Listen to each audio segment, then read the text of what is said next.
بہت سارے لوگوں سے اس کا سابقہ پڑتا ہے، بہت سارے لوگوں سے اس کا واسطہ پڑتا ہے۔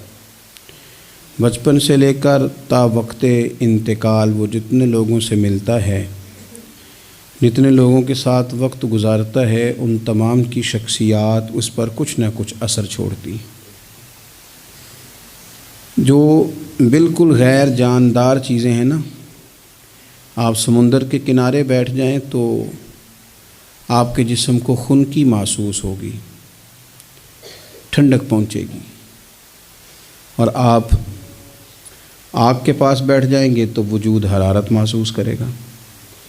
انسان کا وجود ظاہری طور پر بھی اور باطنی طور پر بھی باہر کا خارجی اثر قبول کرتا ہے۔ اب بہت سارے لوگ ہیں جو یہ کہتے ہیں کہ میں بڑا پکا ہوں، مجھ پر کسی بات کا اثر نہیں ہوتا۔ یہ بات بہت زیادہ درست نہیں ہے۔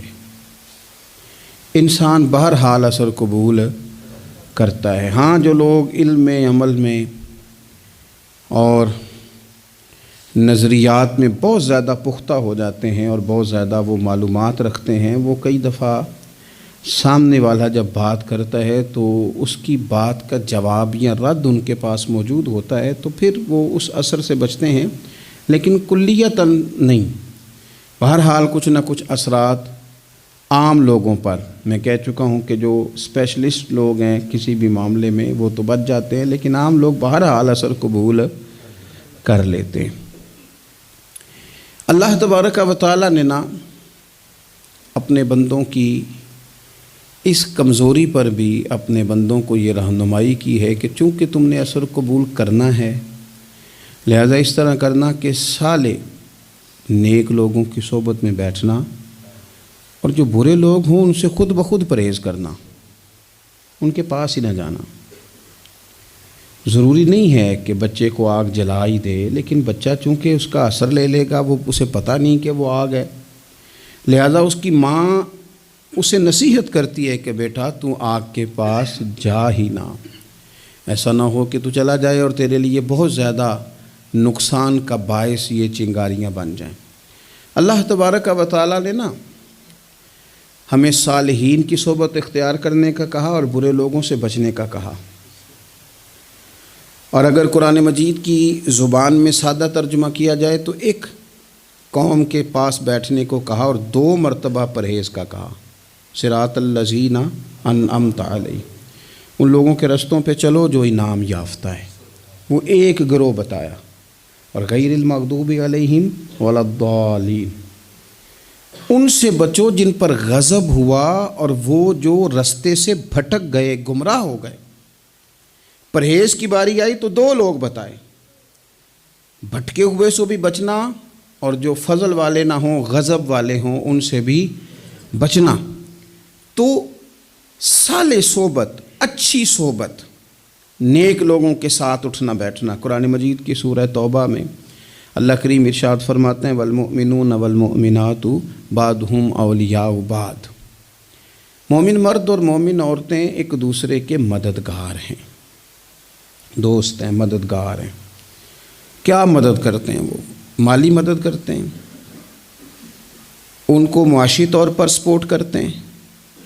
نہیں، ارشاد فرمایا یأمرون بالمعروف وینہون عن المنکر، وہ نا بھلائی کا حکم دیتے ہیں اور برائی سے منع کرتے ہیں۔ یہ والی مدد کرتے ہیں ایک دوسرے کی، یہ مومنوں کا کمال ہے۔ اور پھر وَيُقِيمُونَ الصَّلَاةَ وَيُؤْتُونَ الزَّكَاةَ، وہ نماز صحیح ادا کرتے ہیں اور زکوٰۃ بھی ٹھیک ٹھیک ادا کرتے ہیں۔ وَيُطِيعُونَ اللَّهَ وَرَسُولَهُ، اللہ کی بھی اطاعت کرتے ہیں اور اللہ کے رسول کی بھی اطاعت کرتے ہیں۔ ان کی مدد یہ ہے ایک دوسرے کے لیے کہ وہ بھلائی کا حکم دیتے ہیں، برائی سے منع کرتے ہیں، مل کے نمازیں پڑھتے ہیں، زکوٰۃ ادا کرتے ہیں، اللہ اور اس کے رسول کی اطاعت کرتے ہیں۔ فرمایا اولئک سیرحمہم اللہ، قربان جائیں، کیا انداز کریمانہ ہے رب کریم کا۔ فرمایا یہ وہ لوگ ہیں جن پر اللہ ضرور رحم فرمائے گا، جن پر اللہ اپنے فضل سے ضرور رحم کرے گا، اللہ ضرور رحمت کرے گا ان لوگوں پر، اس لیے کہ یہ ایک دوسرے کے مددگار ہیں۔ ان اللہ عزیز حکیم، اور بے شک اللہ غالب حکمت والا ہے۔ ایک دوسرے کی مدد خیر کے کاموں میں کرنی چاہیے۔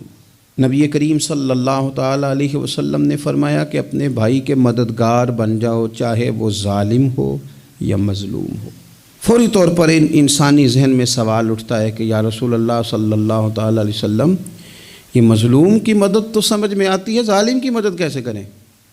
تو اللہ کے حبیب علیہ الصلوۃ والسلام دیکھیں کتنا نفسیات کے قریب، کتنا آسان کر کے، کتنا انسانی سطح جس کو بڑی جلدی قبول کرے، اس طرح حضور نصیحت فرماتے، یا رسول اللہ صلی اللہ تعالیٰ علیہ وسلم یہ بھلا ظالم کی مدد کیسے کریں؟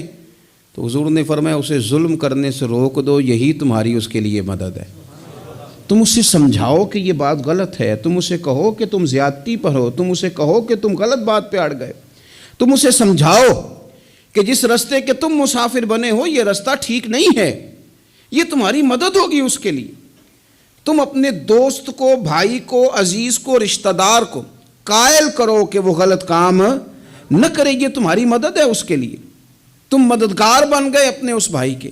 اچھے لوگوں کی صحبت، اچھے لوگوں کے پاس اٹھنا بیٹھنا۔ آج کل اس کا ترجمہ اور بھی کیا جا سکتا ہے کہ اچھے لوگوں کو سننا، اچھے لوگوں کی بات پر توجہ دینا۔ ہمارا نا ایک مزاج ہے ذائقہ بدلنے کا، یعنی یہ طبیعت بڑی انوکھی ہے لوگوں کی، کہتے ہیں یہ تو بات روز سنتے ہیں، کوئی انوکھی بات نہ سنیں، اس چہرے کو تو روز دیکھتے ہیں، کوئی انوکھا چہرہ نہ دیکھیں۔ لیکن درویش کیا کہتے ہیں؟ کہتے ہیں پاہویں سونے ملن ہزارہ، آسان نہیں یار بٹونا۔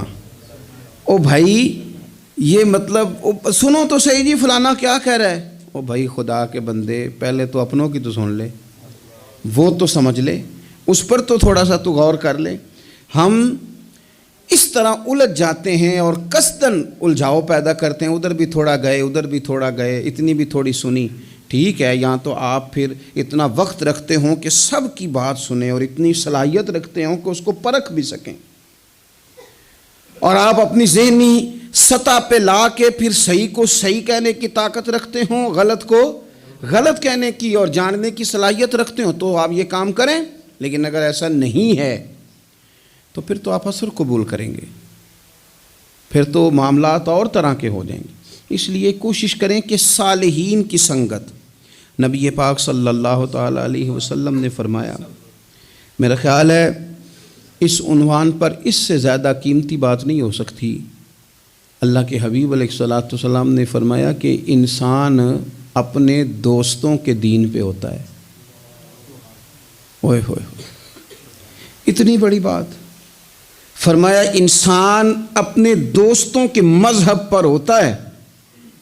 اس لیے سوچ کے بنایا کرو کہ یار کسے بنا رہے ہو، غور کر لو، اس کو دوستی کو، یارانے کو، اٹھنے بیٹھنے کو معمولی سا کام نہ سمجھنا، آنے جانے کو، سفر کرنے کو معمولی سا کام نہ جاننا۔ بندہ اپنے دوستوں کے مذہب پہ ہوتا ہے، اس کے منہ میں زبان اپنی ہوتی ہے۔ اکثر لوگ ایسے ہوتے ہیں ان کے منہوں میں زبان اپنی ہوتی ہے، لفظ اپنے نہیں ہوتے، جملے کسی اور کے بول رہے ہوتے ہیں۔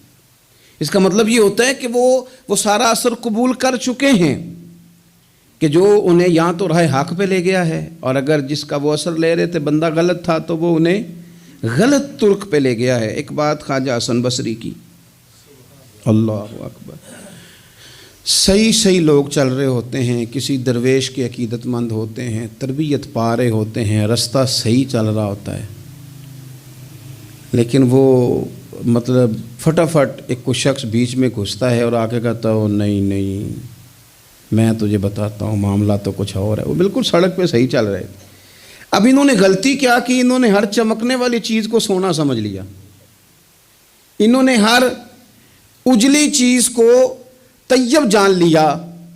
حضرت خواجہ حسن بصری فرماتے ہیں بروں کی صحبت میں نہ بیٹھنا، بروں کی صحبت تجھے اچھوں سے بدگمان کر دے گی، وہ تیرے ذہن میں اچھوں کے بارے میں۔ حضرت پیر چنن شاہ صاحب رحمۃ اللہ تعالیٰ علیہ آل و مہار شریف والے، حضرت پیر چنن شاہ صاحب رحمۃ اللہ علیہ کے پاس نا ایک نوجوان آیا تو پیار ہو گیا، وہ بیٹھنے لگا، طریقت سیکھنے لگا۔ وہ لوگ بھی بڑے خالص تھے، انہیں مریدوں کی صورت میں طاقت نہیں چاہیے ہوتی تھی، بلکہ انہیں مریدوں کی صورت میں وہ لوگ چاہیے ہوتے تھے جو ان کا پیغام آگے پہنچائیں۔ جو ان سے وہ سیکھیں، جو وہ سکھا کے انہیں دیندار بنانا چاہتے ہیں۔ تو بچہ بیٹھ گیا، حضرت بھی بڑا ہی پیار کرنے لگے، اسے دین سمجھانے لگے۔ تو اس کے والد صاحب پیچھے سے آئے اور آگے کہنے لگے پتر چل گھر چلیے۔ کہنے لگے جی ابا جی اور میں تے نہیں جانا، میں تے اتھی رہنا ہے۔ کہنے لگا پتر چل میں بڑے پیر ویکھے نے۔ تو بیٹا بیٹھتا تھا نا صحبت میں، تو کچھ میٹھی باتیں اور خوبصورت جملے اسے بھی سمجھ میں آ گئے تھے۔ کہنے لگا ابا جی تساں تے بڑے ویکھے نے، تانوں نہیں نہ کسے ویکھیا۔ یہ تیری نظر کا کمال ہے کہ میری زندگی کا سوال ہے، تجھے نہیں نہ کسی نے دیکھا، مجھے تو دیکھ لیا، میری مجبوری ہے کہ میں کسی کی نظر میں آ گیا۔ اور نظر کی جولانیاں نہ پوچھو، نظر تو وہ ظالم نظر ہے، اٹھے تو بجلی پناہ مانگے اور گرے تو خانہ خراب کر دے۔ اس لیے میں تو نظر میں آ گیا ہوں، مجھے بتائیں میں کدھر جاؤں، میرا معاملہ اور طرح کا ہو گیا۔ تو عزیز دوست آپ یہ دیکھیں کہ آپ کسی صالح بندے کی صحبت میں جا رہے ہیں اور یکدم ایک شخص آیا ہے، اس نے آ کے سارا معاملہ روک دیا۔ بروں کی صحبت اچھوں سے بدگمانی پیدا کرتی ہے۔ آپ کے دوستوں کا ٹھیک ہونا بڑا ضروری ہے، حلقہ احباب کا درست ہونا بڑا ضروری۔ آپ نے تھوڑا سا بھی جس کے ساتھ سفر کرنا ہے نا، اس بندے کا بھی ٹھیک ہونا بڑا ضروری ہے، ورنہ انسانی ذہن میں بعض لوگ ایسے سوالات چھوڑ دیتے ہیں کہ وہ سوالات نہیں ہوتے، وہ وسوسے ہوتے ہیں۔ وہ تو ایک جملہ کہہ کے گزر گیا اور انسان ہے کہ وہ لڑتا رہا، جد و جہد کرتا رہا۔ مجھے بڑی اچھی طرح بات یاد ہے، میں اپنے احباب میں سے سمجھ لیں یا بہن بھائیوں میں سے نہ کسی کے ساتھ کو تھوڑا بہت خیر کا کام کرتا تھا اپنی توفیق کے مطابق۔ تو ایک دن میں دوبارہ سے اسی سلسلے میں اپنی خدمت کے لیے حاضر ہوا تھا، تو میں واپس لوٹا تو ایک صاحب مجھ سے کہنے لگے کنا کچھ تو سائیں پار چانا ہے، دیکھ رہے ہیں سالوں گزر گئے۔ میں آپ کو اپنی بات بتاتا ہوں، تو واقعی میرا ذہن الجھنے لگ گیا۔ واپس آنے تک میں نے کہا یار یہ کب تک، یعنی کہ تو ہر روز کوئی نہ کوئی بات سنا دیتے ہیں کہ فلانی بھی مجبوری ہے، فلانی بھی، کب تک یہ کرنا ہے؟ میرا ذہن خاصا الجھ گیا اور میں بڑی عجیب سی کیفیت میں چلا گیا۔ میں اسی پریشانی کے عالم میں تھا کہ میں نے طبقات امام شورانی کھولا، ویسے ہی بائی دوے تو سامنے ایک بزرگ کا قول آ گیا۔ وہ کہنے لگے یاد رکھنا بندے بندوں کے محتاج نہیں، بندے رب کے محتاج ہیں۔ اور اگر کوئی بندہ کسی کا بھلا کرتا ہے نا تو بس اللہ نے اس کی ڈیوٹی لگائی ہے، باقی دے اللہ ہی راہ ہے۔ بندے بندوں کے محتاج، اگر کوئی بندہ کسی کو کچھ دیتا بھی ہے تو وہ اللہ کی دی ہوئی ڈیوٹی سر انجام دیتا ہے۔ بندے او ہو میرا تو رو رو کے برا حال ہو گیا۔ اور میں نے کہا تو کیا سوچنے لگ گیا تھا، تو کچھ ہے؟ میں مسکین پرانا خادم، کسے در ملی نہ ٹوئی، تے واصف یار نے نظر جو کیتی تے واصف ہی ہوئی۔ وہ پتہ سارا ہے نا سردار نو کیتیاں دا، اے دا پردہ چپایا ہی چلو بھلا ہو سی۔ الجھے نہیں، لوگ الجھا دیں گے آپ کو، چھوٹی سی بات کریں گے آپ الجھ نہیں، آپ کہیں گے ہو میری وجہ سے چل رہا، تیری وجہ سے کچھ بھی نہیں چل رہا، کچھ بھی نہیں تیری وجہ سے چل رہا۔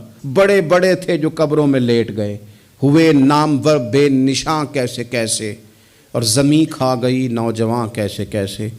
کہاں میرے بھائی کسی کی وجہ سے نہیں، یہ نظام میرے رب کا ہے اور میرے مالک کی قدرت سے چل رہا ہے، یہ نبی کریم علیہ السلام کی نگاہ کرم سے چل رہا ہے۔ اس لیے الجھے نہیں، آپ کو لوگ الجھائیں گے، کہیں گے کب تک جی آپ تو فلانا تو بس ایسے ہوگا، نہ الجھے نہیں، کبھی نہیں الجھے۔ سنیں، ہمارے ارد گرد کے حلقہ یا احباب کا ٹھیک ہونا اتنا ضروری ہے، اتنا ضروری ہے کہ داتا گنج بخش علی اجویل رحمۃ اللہ علیہ فرماتے ہیں کہ مکہ معظمہ میں ایک شخص طواف کعبہ کر رہا تھا۔ بڑے سارے لوگ کہہ دیتے ہیں دعا میں یاد رکھنا، دعا میں یاد رکھنا، تو وہاں نا اپنی طلب اتنی زیادہ ہوتی ہے کہ وہ بندہ مطلب خزانے کے سامنے کھڑا ہے تو وہ کہتا ہے یہ بھی اپنے لیے لے لوں، یہ بھی اپنے لیے لے لوں، یہ بھی اپنے لیے لے لوں۔ ہوتے ہیں کچھ لوگ جن کو مطلب جو نظروں سے ہٹتے نہیں تو بندہ ان کے لیے دعا کرتا ہی رہتا ہے، لیکن زیادہ نہیں، میں آپ کو صحیح کہہ رہا ہوں، کم لوگ ہوتے ہیں۔ آج ہم جاتے ہیں بڑا مشکل سے سفر کر کے حرم شریف میں، لیکن بڑی آسانیاں، جہاز کا سفر ہے، بہت ساری آسانیاں۔ تو ایک بندہ 6 ماہ سال پیدل اس نے سفر کیا اور حرم شریف پہنچا، وہاں اس نے دعائیں مانگنی، اب اسے کوئی اور یاد آتا ہے؟ وہ تو بھائی خرچ ہو گیا، اس کا تو وجود تھکن سے چور ہو گیا. لیکن داتا صاحب رحمۃ اللہ علیہ فرماتے ہیں اس شخص کا حال یہ تھا کہ وہ حج کرنے گیا، جتنی بار بھی دیکھا نا کعبے کا طواف کر رہا ہے، غلاف پکڑا ہے، اور کیا پتہ کیا آ رہا ہے؟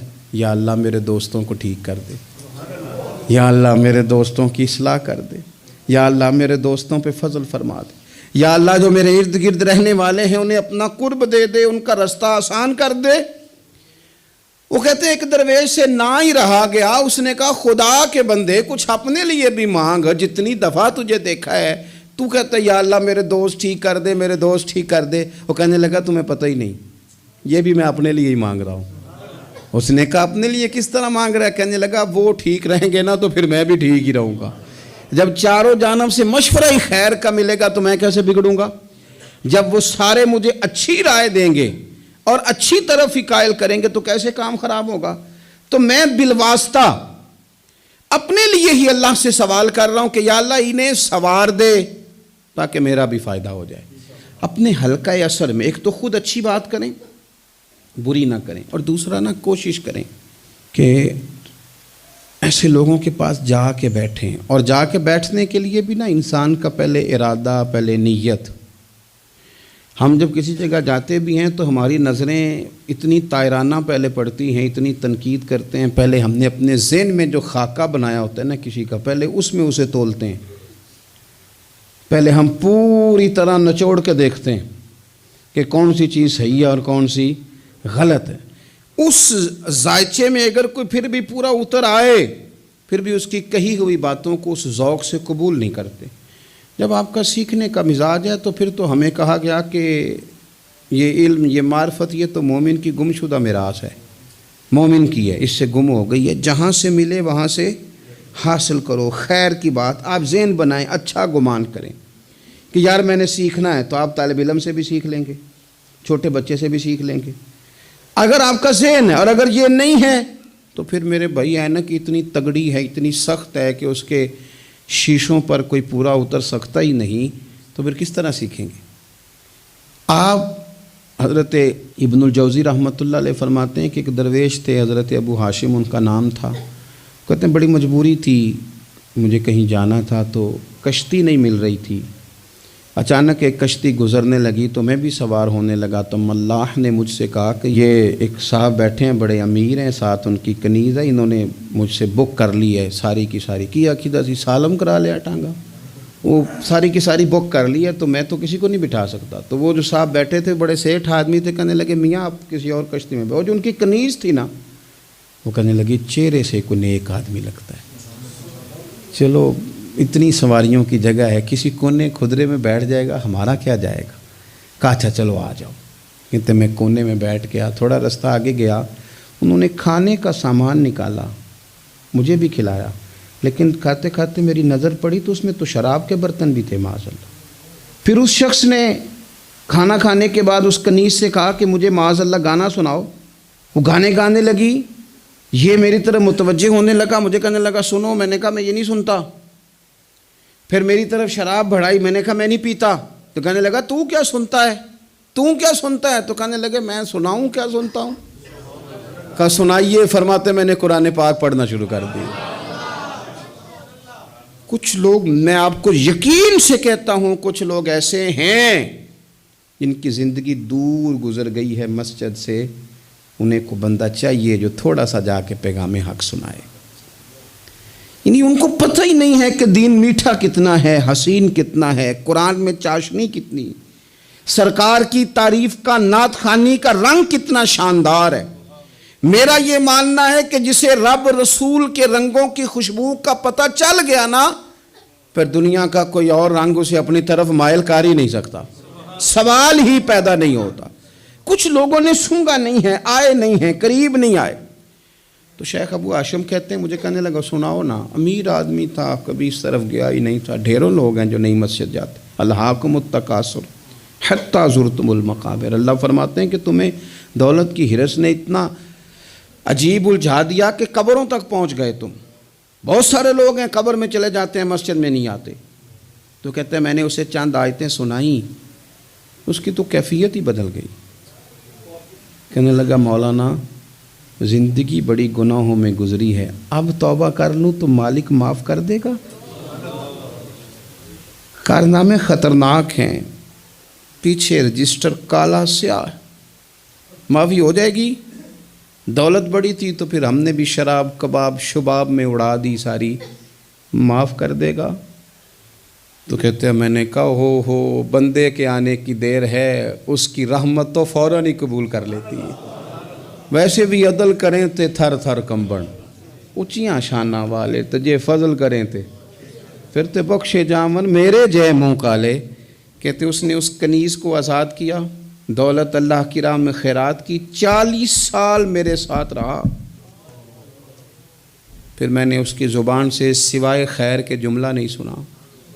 ایک کی بات کرتا تھا، کہتا تھا شیخ کاش آپ مجھے تھوڑا پہلے مل جاتے، زندگی سے یہ گلہ ہے کہ تو ذرا دیر سے ملا ہے، پہلے مل جاتے نا تو شاید میری زندگی کے کچھ اور دن بن جاتے، تھوڑی دیر اللہ والے کی صحبت۔ آپ فرماتے ہیں پھر وہ 40 سال کے بعد میرے سامنے انتقال ہوا، میں نے ہی دفن کیا، میں نے ہی قبر میں اتارا، جنازے کا اہتمام بھی میں نے ہی کیا، میرا یار تھا، دل لگ گیا تھا، پیار ہو گیا تھا، میں پریشان رہتا۔ ایک دن خواب میں مل کے مجھے کہنے لگا فکر نہ کر، میں نے اپنے رب کو بڑا ہی مہربان پایا ہے، میں نے اسے بڑا کریم پایا ہے، معاف کرنے والا پایا ہے، درگزر کرنے والا پایا ہے، اس نے فضل فرما دیا، میرے گناہوں پر اس کے عفو و درگزر کا قلم چل گیا ہے، اور میرے حق میں جو فیصلہ آیا ہے وہ رحمت والا ہی آیا ہے، فضل والا ہی فیصلہ آیا ہے۔ عزیز دوستو، تھوڑی دیر کسی نیک آدمی کی صحبت، ایک تو یہ ہے کہ وہ صحبت تقوی کی طرف مائل کرے گی، تو برے آدمی کی صحبت نا آپ کی طبیعت میں ہیجان پیدا کرے گی، ہیجان۔ وہ لوگ ہی ہوتے ہیں جو مل کے کہتے ہیں چھوڑ ساری دنیا داری ہے، پیسے ہوں تو سارے ٹھیک ہیں، یہ لوگ ہی ہیں جو یہ سبق بھی پڑھاتے ہیں، وہ لوگ ہی ہیں وہ کہتے ہیں چھوڑ یار، کون سے درویش کون سے مولوی کون سے دیندار سب اسی طرح کے ہی ہیں، یہ لوگ ہی ہیں جو کہتے ہیں چھوڑو میاں تم کس چکر میں پڑ گئے، ابھی تو اتنی عمر پڑی ہے۔ یہ سب چیزیں ہیں۔ ہمارے صاحب رحمۃ اللہ علیہ ارشاد فرمایا کرتے تھے کہ بڑے بڑے گھروں کے مہمان نہ بننا، ورنہ بڑے بڑے اونچے اونچے مکان تمہارا بھی دل چاہے گا کہ کبھی میرا بھی اس طرح کا گھر ہو جائے نا۔ بڑے بڑے اونچے اونچے منصب دار لوگوں کے پاس نہ جانا، ورنہ تمہارا خیال بڑھے گا۔ دعوت کے لیے جانا، پیغام حق کے لیے جانا، وہ معاملہ ایک الگ ہے، لیکن اس شوق سے جانا کہ یہ بڑا آدمی ہے، فرمایا تمہارے لیے مشکل ہو جائے گی۔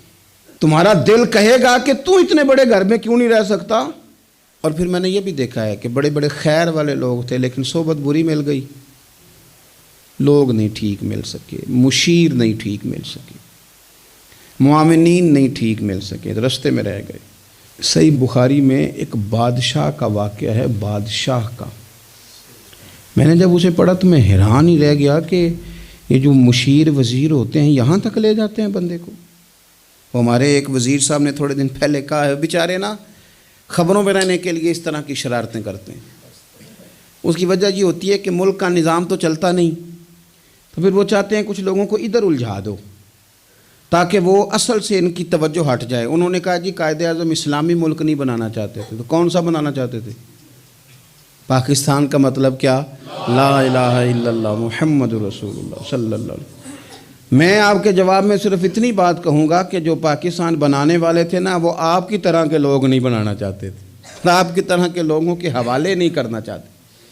ہمارے لیڈروں کا یہ حال ہے کہ اس طرح کے لوگوں کو مشیر بنا لیتے ہیں، وزیر بنا لیتے ہیں، یہ کتنی رکاوٹ پیدا کرتے ہیں، کتنی تباہی کرتے ہیں۔ دیکھیے بخاری میں موجود ہے، ہرقل بادشاہ نے حضرت ابو سفیان رضی اللہ تعالیٰ عنہ جو اس وقت ابھی کلمہ نہیں پڑھتے تھے ان کو بلا کے نبی پاک علیہ السلام کے بارے میں ساری باتیں پوچھی، ایک ایک بات اس نے حضور کے بارے میں پوچھی، اور آخر میں یہ بھی پوچھا کہ کیا انہوں نے معاذ اللہ کبھی جھوٹ بولا ہے؟ تو ابو سفیان کہنے لگے نہیں، قربان جاؤں میری مخالفت اپنی جگہ پہ، لیکن وہ میرے سامنے پیدا ہوئے ہیں، 40 سال کی عمر میں اعلان نبوت کیا ہے، ان کی گود میں بیٹیاں کھیلتے میں نے دیکھی ہیں، ان کے مقدس بال میرے سامنے سفید ہوئے ہیں، محبوب نے جب بھی بولا حق اور سچ ہی بولا ہے۔ اس کی نا طبیعت میں دین اتر گیا بادشاہ کی. اس نے اس کے جواب میں بڑا خوبصورت جملہ کہا. کہنے لگا جس نے بندوں سے کبھی جھوٹ نہیں بولا وہ یہ جھوٹ کیوں بولیں گے کہ میں اللہ کا رسول بن کے آیا. اس کی طبیعت تسلیم کر گئی کہ نبی پاک علیہ الصلوۃ والسلام سچے اور آخری نبی ہیں. اور اس نے اظہار بھی کیا. کہنے لگا مجھے یہ تو امید تھی کہ اللہ کے آخری محبوب علیہ السلام اپنی شانوں، عظمتوں، رفعتوں، بلندیوں سمیت تشریف لانے والے ہیں، پر یہ نہیں پتہ تھا کہ وہ اہل عرب میں سے آئیں گے. اس نے کہا میں جلدی سے حاضر ہو کے نا حضور کی اطاعت قبول کرتا ہوں. لیکن بادشاہ تھا نا، بڑا آدمی جو ہوتا ہے نا وہ اپنے ماحول کو ذرا تھوڑا ساتھ لے کے چلنا چاہتا ہے. تو بادشاہ نے بھی نا اپنے جتنے اس کے وزیر مشیر تھے ان کو بلایا اور اپنے محل میں دعوت دی. ذرا انداز دیکھیے گا. اور خود بالا خانے کے اوپر چڑھ گیا، دروازے بند کر لیے، اور اوپر چڑھ کے نا انہیں بالا خانے سے جھانک کے کہنے لگا تمہیں بھی پتہ چل گیا، مجھے بھی پتہ چل گیا اللہ کے آخری رسول تشریف لے آئے صلی اللہ تعالی علیہ وسلم. اب میرا خیال ہے کہ ہماری اور تمہاری بہتری اور بقا اسی میں ہے کہ ہم بیٹھے نہ رہیں، جلدی سے جا کے محبوب پاک کے دامن کو تھام لیں، حضور کی فرما برداری قبول کر لیں. اب جب بادشاہ نے یہ بات کی تو وہ جو وزیر تھے، مشیر تھے، ان کی حالت اتنی خطرناک ہو گئی کہ وہ تو دروازوں کی طرف دوڑے کہ کھولیں گے اور نوچ لیں گے بادشاہ کو. یہ کیا کہہ رہا ہے معاذ اللہ. اس قدر زیادہ ان لوگوں نے اظہار کیا استغفر اللہ معاذ اللہ دین سے دوری کا. جب بادشاہ نے یہ کیفیت دیکھی نا، اوہو، بندے دیکھ کے رب رسول سے دور رہ گیا. کہنے لگا نہیں نہیں بھائی، نہیں، میں تو صرف تمہیں آزما ہی رہا تھا کہ تم اپنے دین کے ساتھ کتنے پختہ ہو. ہم نہیں کہیں بھی جا رہے، ہم یہیں رہیں گے، یہی ہمارا دین رہے گا. ان وزیروں نے، مشیروں نے، دوستوں نے، قریبی لوگوں نے رسول اللہ کی غلامی میں نہیں آنے دیا.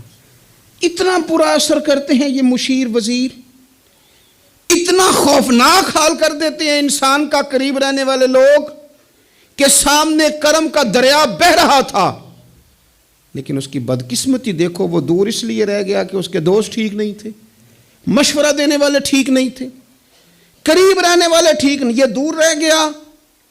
اور نجاشی کلمہ پڑھ کے محبوب کا مسلمان ہو گیا.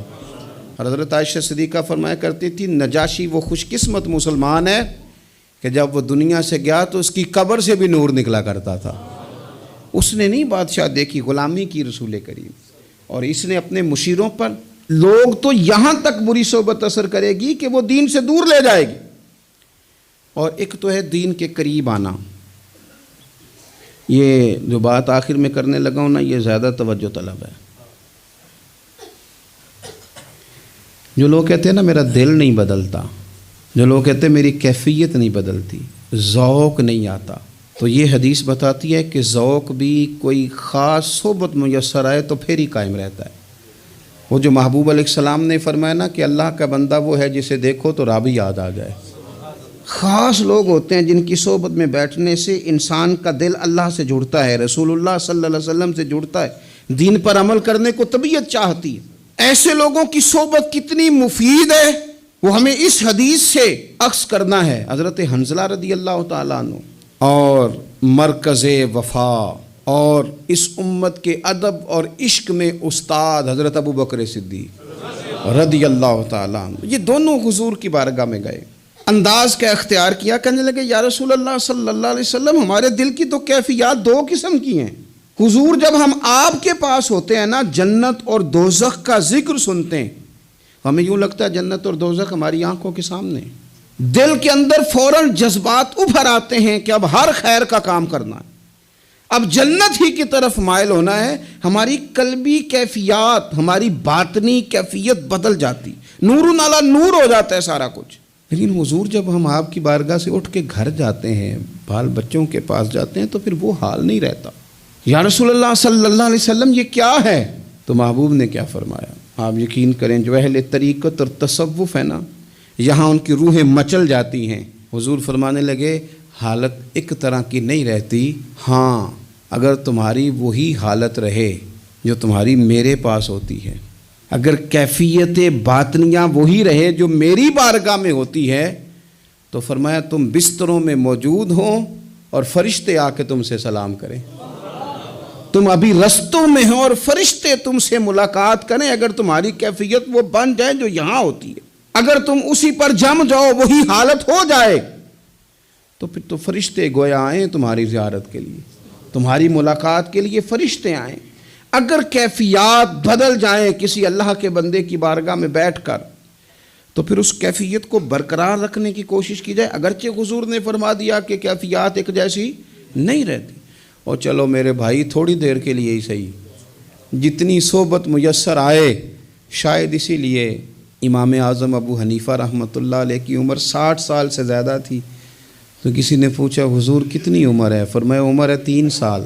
حضرت آپ تو علم، عمل، روحانیت، معرفت کے شاہ سوار ہیں، تو ساری داڑھی سفید اور آپ کہہ رہے ہیں 3 سال۔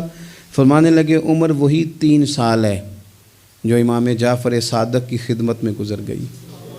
وہ کیفیات جو ان کی بارگاہ میں رہتی تھیں، وہ انداز جو ان کی بارگاہ میں رہتا تھا، جو ان کے پاس ہوتا تھا، وہ پھر کہیں اور میسر ہر مشکل دی کنجی یارو ہاتھ مرداں دے آئی، اور مرد نظر کرے جس ویلے، اوئے ہوئے ہوئے، مرد نظر کرے جس ویلے، مرد نظر کرے جس ویلے، پھر مشکل رہے نہ کائی۔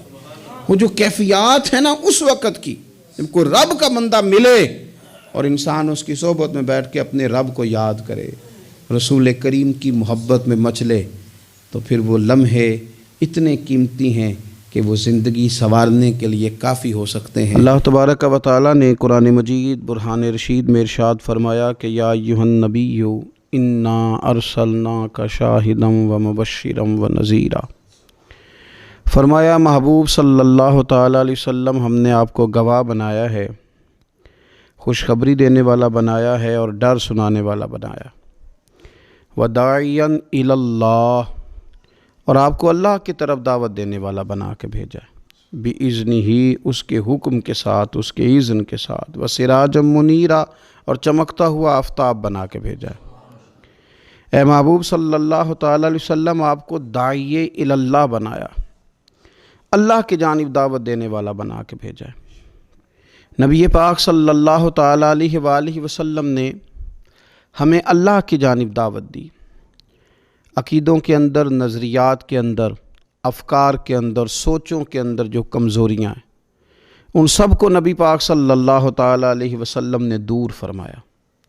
ہمیں رسول کائنات صلی اللہ تعالیٰ علیہ وسلم نے فکری طور پر، ذہنی طور پر، قلبی طور پر مضبوط کیا۔ انسان جب تک اللہ اور اس کے رسول صلی اللہ تعالیٰ علیہ وسلم سے ذہنی طور پر اور روحانی اور قلبی طور پر وابستہ نہیں ہوتا، اتنی دیر تک وہ کمزور رہتا ہے، اور جب وہ رب رسول سے وابستہ ہو جاتا ہے، اس کا عقیدہ اللہ اور اس کے رسول صلی اللہ علیہ وسلم کی ذات پر مضبوط ہو جاتا ہے، پھر وہ ذہنی طور پر، فکری طور پر مضبوط ہو جاتا ہے۔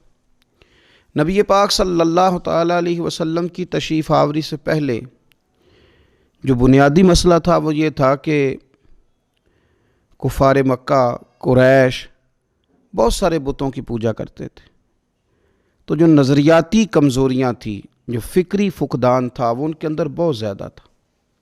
حج کر کے آتے تھے تو اوہام پرستی کا شکار تھے، حج کر کے آئے ہیں تو دروازے سے داخل نہیں ہوں گے، اوپر سے کود کر کے آئیں گے، کپڑے اتار کر معاذ اللہ بیت اللہ شریف کا طواف کرتے، قربانیاں کرتے تو ان کا خون کعبے کی دیواروں کے ساتھ ملتے۔ مصر کے اندر یہ رسم پائی جاتی تھی کہ وہ سال کے بعد ایک لڑکی کو ذبح کر کے دریا میں ڈالتے تھے تو تب دریا چلنا شروع ہوتا تھا، اور اس پر انہوں نے نظریہ بنا لیا تھا کہ ایسا ہوگا تو تبھی معاملہ آگے بڑھے گا۔ نبی پاک صلی اللہ تعالیٰ علیہ وسلم نے ان سب لوگوں کو اللہ کی جانب دعوت دی۔ حضور علیہ السلام نے فرمایا میں تمہارے سامنے جو تعلیمات لے کے آیا ہوں ان میں کوئی اوہام پرستی نہیں، اس میں توہمات کا کوئی تذکرہ نہیں، ایک مضبوط دین، اللہ تبارک و تعالیٰ کی ذات پر بھروسہ، اللہ تبارک و تعالیٰ کی رحمت سے امید، ان سب چیزوں کو رسول پاک صلی اللہ تعالیٰ علیہ وسلم نے لوگوں کے ذہنوں تک اتارا۔ جب تک انسان کا بھروسہ عام انسانوں سے وابستہ رہتا ہے، دنیا داروں سے وابستہ رہتا ہے، پیسوں سے وابستہ رہتا ہے، دنیاوی معاملات کے ساتھ وابستہ رہتا تو وہ کمزور ہوتا جاتا ہے دن بدن۔ اور رسول پاک صلی اللہ علیہ وسلم داعیہ الی اللہ ہیں، تو حضور نے ہمیں یہ سوچے دی ہیں کہ تم نہ اپنے آپ کو اللہ رسول سے وابستہ کرو۔ پھر یہ جو کمزوری ہے نا، کمزوری یہ تمہارے دل سے نکل جائے گی۔ ہم دیکھتے ہیں کہ آج بہت سارے لوگ ایسے ہیں جو مایوسی کی گفتگو کرتے ہیں۔ اگر غریب ہو گئے ہیں تو تب بھی ان کے جملوں میں معاذ اللہ مایوسی ہے۔ کہیں بیمار ہو گئے ہیں تو پھر بھی وہ گھبرائے سے ہیں، وہم کا شکار ہیں۔ اگر کسی جگہ کوئی آزمائش ان پر آ گئی ہے تو بھی مختلف توہمات کا وہ شکار ہو جاتے ہیں۔ اگر توجہ اللہ رسول کی جانب ہو اور وہ سوچیں جو رسول پاک صلی اللہ علیہ وسلم نے ہمیں دی ہیں، ان پر توجہ ہو، تو پھر انسان کسی وہم کا شکار نہیں ہوتا، پھر وہ مضبوط زندگی گزارتا ہے اور مضبوطی کے ساتھ آگے بڑھتا ہے، چونکہ اس کو سمجھ آ گئی ہے کہ میرا خالق اللہ ہے، رازق اللہ ہے، پیدا کرنے والا اللہ ہے، اور میرے تمام معاملات کا محافظ بھی میرا اللہ ہے۔ پھر وہ کمزور نہیں پڑتا، پھر وہ زیادہ امیدیں لوگوں سے وابستہ نہیں کرتا، دنیا داروں سے، سیٹھوں نوابوں سے زیادہ امیدیں نہیں وابستہ کرتا، پھر اس کی امیدیں اللہ سے اور اللہ والوں سے۔ پھر وہ اللہ رسول کی بارگاہ میں اپنے آپ کو پیش کر دیتا ہے۔ حدیث مبارکہ ترمذی شریف میں موجود ہے، راوی حضرت عبداللہ ابن مسعود رضی اللہ تعالیٰ عنہ ہیں۔ ذرا حضور صلی اللہ علیہ وسلم کے تربیت کرنے کا انداز دیکھیے گا۔ حضرت عبداللہ ابن مسعود رضی اللہ تعالیٰ عنہ روایت کرتے ہیں کہ نبی پاک صلی اللہ تعالیٰ علیہ وسلم نے فرمایا کہ اللہ تعالیٰ نے ہر جان کو پیدا فرمایا، ہر جان کو اللہ تعالیٰ نے پیدا کیا، تو 3 چیزیں رب کریم نے لکھ دیں اس کے لیے۔ ہر جان کو پیدا کیا تو اللہ نے لکھ دیا، کیا لکھا؟ اس کا رزق کتنا ہے یہ بھی رب نے لکھ دیا، عمر کتنی ہے، زندگی کتنی ہے یہ بھی رب نے لکھ دیا، اور جو اس پر مشکلات آئیں گی وہ بھی اللہ نے لکھ دی۔ اس کی حکمت کے تقاضوں کے تحت جو مشکلات آئیں گی انسان کی گناہوں کی معافی کا سبب بنے گی، نیک ہے تو درجات کی بلندی کا سبب بنے گی۔ تو جو مشکلات اس کی طرف آئیں گی، جو مصیبتیں، بیماریاں، تنگیاں، وہ سب اللہ تبارک و تعالیٰ کی حکمت کے تقاضوں کے تحت آئیں گی۔ اب انسان یہاں گھبرایا رہے، مایوس ہو جائے۔ ایک بات اب ذرا یہاں صوفیاء کہتے ہیں، وہ بھی سمجھنے والی ہے۔ وہ کہتے ہیں کہ اصل بات یہ ہے کہ جس رب کی طرف سے تو کرم قبول کرتا ہے نا، اس کی طرف سے آزمائش بھی قبول کر۔ وہ کریم جو تیرے اوپر رحمت کے دروازے کھولتا ہے، کبھی اپنی حکمت کے تقاضوں کے تحت تجھے کسی مشکل میں ڈالے تو اسے بھی تھوڑا سا قبول کر۔ ایسا نہ ہو کہ میٹھا ہے تو فٹافٹ تو قریب کرے، اور اگر تھوڑا سا تجھے کوئی ترش رویے سے، ترش جگہ سے گزرنا پڑے تو پھر تو گھبرا جائے۔ تو اپنے مالک کے سپرد جب اپنے آپ کو کر دے گا، پھر تیری طبیعت سکون میں آ جائے گی، تیرا قلب ٹھنڈک میں آ جائے گا۔ محمود غزنوی رحمۃ اللہ علیہ مالٹا کھا رہے تھے، ایک ٹکڑا اس کا، ایک خاش اس کی اپنے ہاتھ سے نکال کر کے ایاز کو کھانے کے لیے دی، ایاز فٹافٹ کھا گیا۔ بعد میں ایک ٹکڑا محمود نے اپنے منہ میں ڈالا تو بڑا کڑوا محسوس ہوا مالٹا، تو اس نے اس کو تھوک دیا اور ایاز کی طرف دیکھ کے کہنے لگا بہت ترش تھا، بہت کڑوا تھا، کس طرح تم کھا گئے؟ اللہ اکبر۔ تو ایاز نے جو بات کی وہ ہمیں سمجھاتی ہے کہ بندے کا رشتہ کس طرح کا ہونا چاہیے۔ ایاز کہنے لگا آقا ساری زندگی تیرے ہاتھوں سے میٹھے کھائے، آج ایک کڑوا آیا تھا تو میں اگر اسے تھوک دیتا، یہ کو آئین وفاداری تو نہ ہوا۔ انسان کو اللہ کی طرف سے نعمتیں آتی جائیں، رحمتیں آتی جائیں، تندرستیاں آتی جائیں، لیکن کسی جگہ ذرا کمزوری دیکھنی پڑے تو انسان اس جگہ ٹھہر جائے، اس جگہ وہ گھبرا جائے، وہم کا شکار ہو جائے، پتہ نہیں کیا ہو جائے گا، ان چکروں میں پڑ جائے، تو یہ بات درست نہیں ہے۔ اب یہ کہ ہم کیا کرتے ہیں، ہم نے اپنی ساری توجہات کا مرکز دنیا والوں کو بنا لیا ہے، دنیا والوں کو کیسے راضی کرنا ہے، ان کو کیسے سیٹ رکھنا ہے، لوگوں کے ساتھ اپنے تعلقات کو کس طرح کر کے مضبوط کرنا ہے، بس اسی میں ہمارے صبح و شام گزر جاتے ہیں۔ 3-4 جگہوں پہ دعوت مل گئی ایک دن میں، ایک جگہ ولیمے پہ جانا تھا وہاں خود چلے گئے، ایک جگہ اصال ثواب کی تقریب تھی تو وہاں بیٹے کو بھیجا، اور ایک جگہ اور کسی معاملے میں دعوت تھی تو وہاں فون کر کے معذرت کر لی، کسی طریقے سے لوگ راضی رہیں۔ پھر کیا ہوتا ہے، پھر انسان کو یوں محسوس ہوتا ہے کہ اسے فٹ بال بنا لیا گیا۔ آپ لوگوں کی توقعات پہ کتنا پورا اتریں گے؟ بس آپ اپنے ضمیر سے پوچھیں کہ ہم اللہ اور اس کے رسول صلی اللہ تعالیٰ علیہ وسلم کے ساتھ اخلاص رکھتے ہیں؟ ہمارا دل اس پر مطمئن ہے جو کام ہم کر رہے ہیں؟ جو سفر ہم نے شروع کیا ہوا ہے وہ رب کی رحمت کی طرف ٹھیک بڑھ رہا ہے؟ باقی یہ کہ لوگوں کو راضی کرنے کی کوشش میں رہنا اور لوگوں پر توجہ رکھنا اور لوگوں کے معاملات ہر وقت دیکھتے رہنا، یہ چیز انسان کو کمزور بھی کر دیتی ہے اور بعض اوقات اسے لوگوں کے سامنے رسوا بھی کر دیتی۔ حضرت سیدنا عبداللہ ابن عباس رضی اللہ تعالیٰ عنہ موجود تھے تو رسول پاک صلی اللہ تعالیٰ علیہ وسلم نے انہیں نصیحت فرمائی۔ اپنے چچا کے بیٹے حضرت عبداللہ ابن عباس کو حضور نے نصیحت فرمائی، فرمایا یقین رکھو اے عبداللہ ابن عباس، یقین رکھو کہ اگر ساری دنیا متفق ہو جائے تمہیں نفع پہنچانے میں تو تمہیں نفع پہنچا نہیں سکتی مگر وہ جو تمہارے لیے تمہارے رب نے لکھ دیا ہے۔ لوگ تمہیں نفع پہنچانا چاہیں تو پہنچا سکتے نہیں، اور فرمایا اگر ساری امت متفق ہو جائے کچھ نقصان پہنچانے میں تو نقصان پہنچا نہیں سکتے مگر یہ کہ جو اللہ نے تمہارے لیے لکھ دیا ہے۔ نہ تمہارا کوئی نفع کر سکتا ہے نہ کوئی تمہارا نقصان کر سکتا ہے، ہوگا وہ جو اللہ کی مشیت کا تقاضا ہوگا، خدا کی رحمت کا تقاضا ہوگا۔ تو اب کرنے کا کام تو یہ ہے کہ ساری توجہات کا مرکز اللہ اور رسول کو بنایا جائے۔ آپ دیکھیے صحابہ کرام علیہم رضوان کو رسول پاک علیہ الصلاۃ والسلام کی مقدس زبان نور پر کس قدر زیادہ یقین کامل حاصل ہے کہ سید عالم صلی اللہ تعالی وسلم 313 سے کہتے ہیں کہ چلو جہاد کے لیے تو وہ نکل پڑتے ہیں، 1000 سے مقابلہ کرنا ہے تو وہ تیار نظر آتے ہیں۔ حضور علیہ السلام کہتے ہیں خندق میں چلو تو وہ تیار نظر آتے ہیں۔ حضور صلی اللہ تعالی علیہ وسلم جو وعدہ ان کے ساتھ کرتے ہیں تو وہ منوعاً اس وعدے پر توجہ کرتے ہیں۔ تو میرے عزیز یاد رکھنے کی بات یہ ہے کہ اگر ہمارا بھروسہ اللہ رسول پہ مضبوط ہو جائے، وہ وعدے جو ہمارے ساتھ ہمارے نبی پاک صلی اللہ علیہ وسلم نے فرمائے ہیں کہ سچ بولو گے تو نجات پا جاؤ گے، وہ جو نبی پاک صلی اللہ علیہ وسلم نے ہمیں فرمایا کہ 2 چیزوں کی تم مجھے ضمانت دو، میں تمہیں جنت کی ضمانت دیتا ہوں۔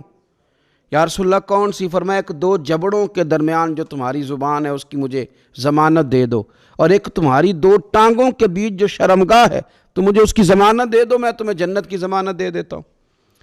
تو وہ ساری چیزیں جو رسول کریم صلی اللہ تعالیٰ علیہ وسلم نے ہمارے لیے رکھی ہیں، ہمیں ان چیزوں پر توجہ کرنی، ہمیں غور کرنا ہے کہ یہ وعدے جو اللہ رسول نے ہمارے ساتھ کیے ہیں یہ سب سے زیادہ مضبوط ہیں۔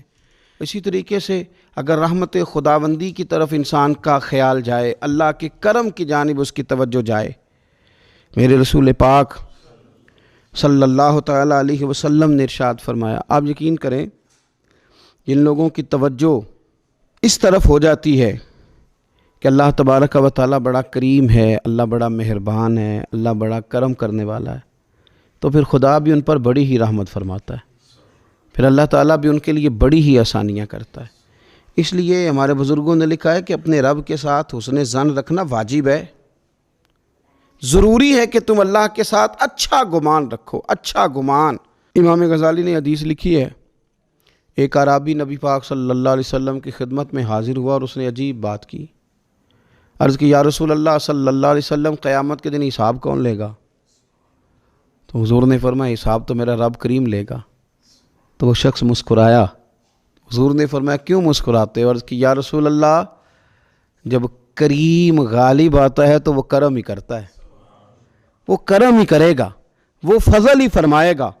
تو نبی پاک صلی اللہ تعالیٰ علیہ وسلم نے کیا فرمایا؟ فرمایا بھی یہ عرابی بڑا فقیہ ہے، بڑا دانش مند ہے، یہ سادہ بندہ بڑی اعلیٰ بات کر گیا، فقیہ ہے، دانش مند ہے، اس لیے کہ اس کی امید اللہ تبارک و تعالیٰ کی رحمت کے ساتھ لگی ہوئی ہے۔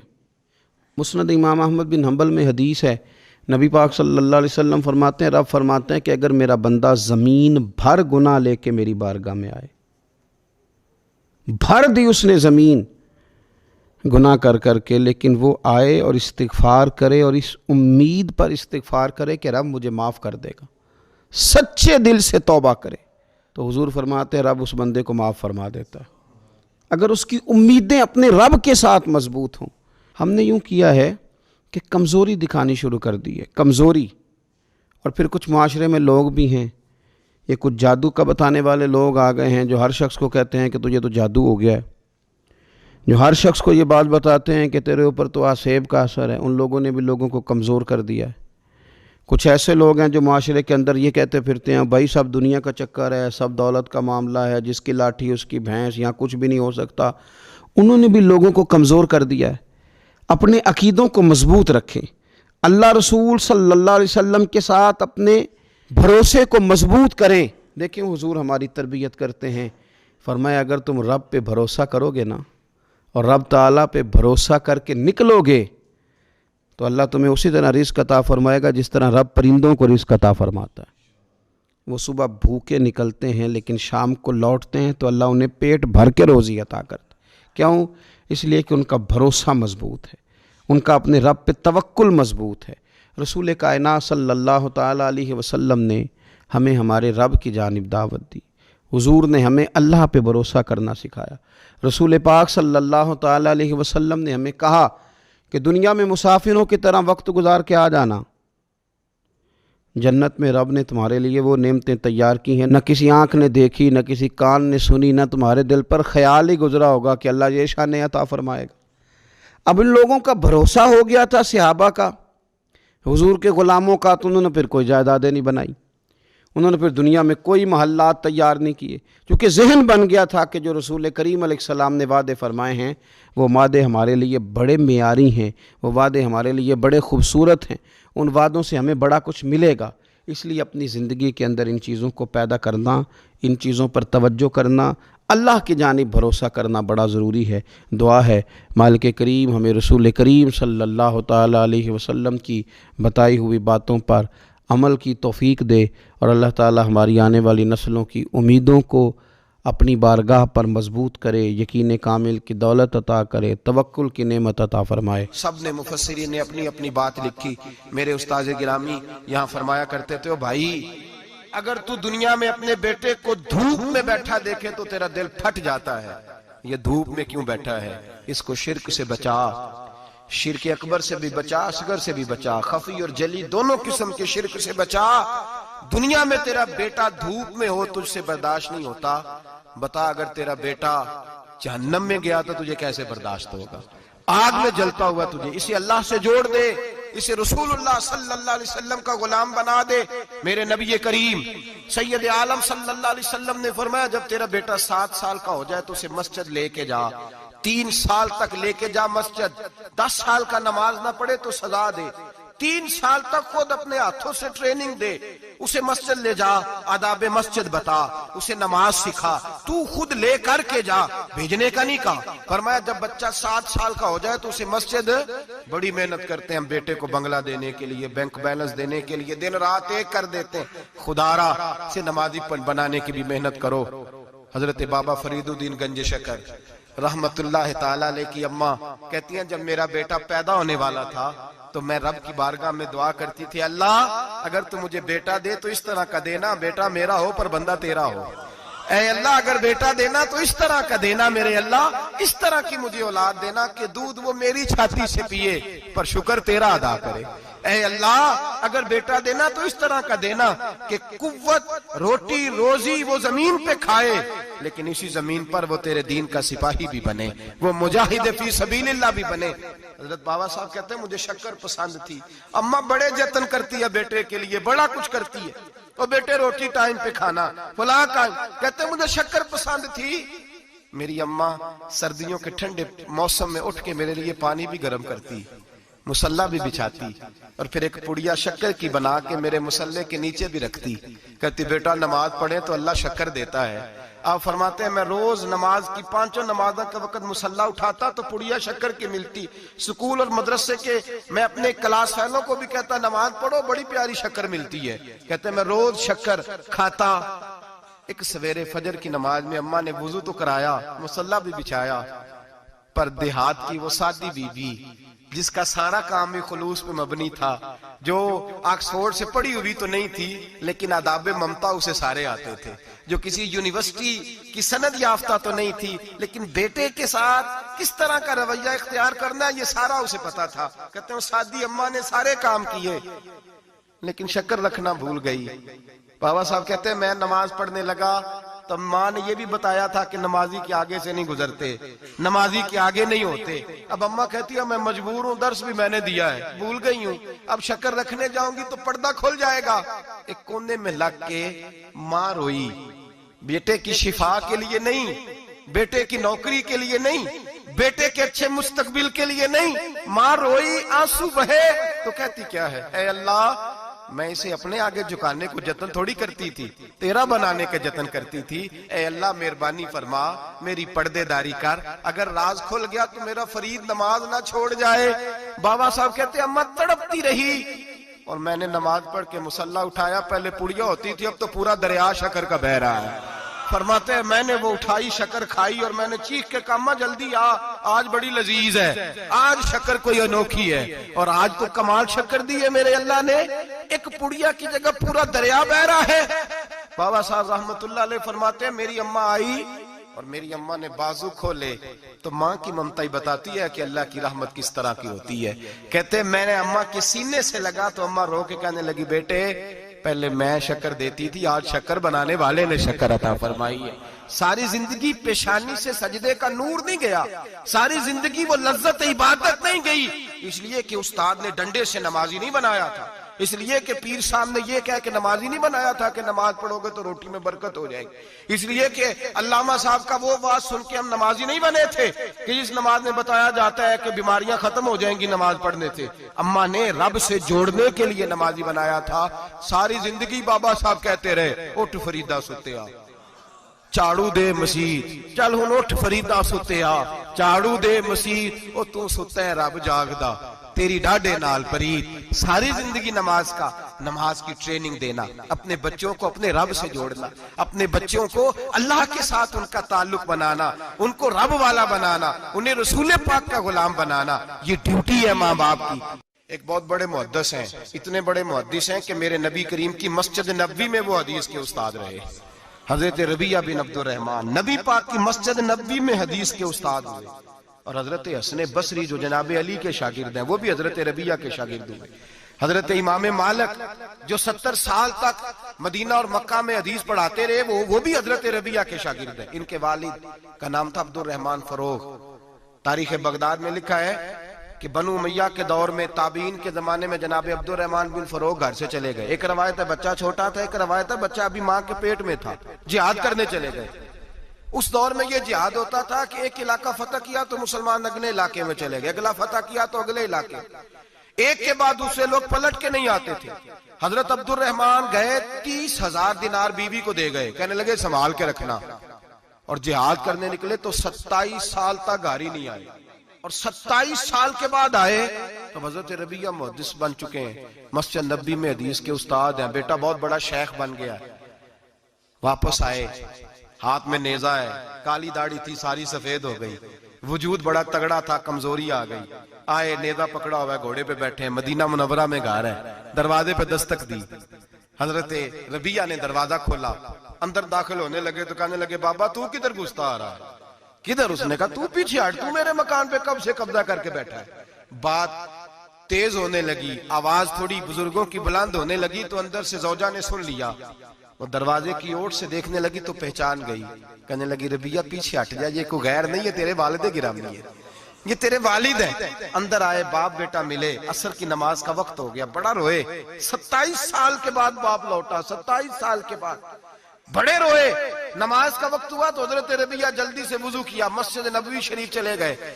جناب عبد الرحمن فروغ نے ابھی کھانا وانا کھانا تھا، کھانا کھانے بیٹھے تو حکم دیکھے شوہر کیا کرتا ہے، یہ نہیں پوچھا کہ 27 سال حال کیا رہا، پوچھنے لگے میں تجھے 30,000 دینار دے گیا تھا وہ کدھر ہے؟ تو زوجہ کہنے لگی کھانا کھا لو، عصر کی نماز پڑھ کے آؤ پھر بتاتی ہوں پیسے کہاں ہیں، آپ کی رقم بڑی اچھی جگہ پہ محفوظ ہے۔ کہتے میں نماز پڑھنے مسجد گیا، عصر کی نماز کے بعد میرے نبی پاک کے منبر پر ایک نوجوان بیٹھا ہے، گھر میں تو ان کا انداز ٹوپی پہننے کا تھا نا، سادے عام لباس میں، مسجد نبی میں جبہ پہنا ہے، سر پہ امامہ ہے، خوبصورت لب و لہجے میں رسول اللہ کے منبر پر بیٹھ کر، نبی پاک کے منبر پر بیٹھ کر، پتہ نہیں آپ کو اس بات کی لذت نصیب ہو رہی ہے کہ نہیں، عام جگہ نہیں، نبی پاک کے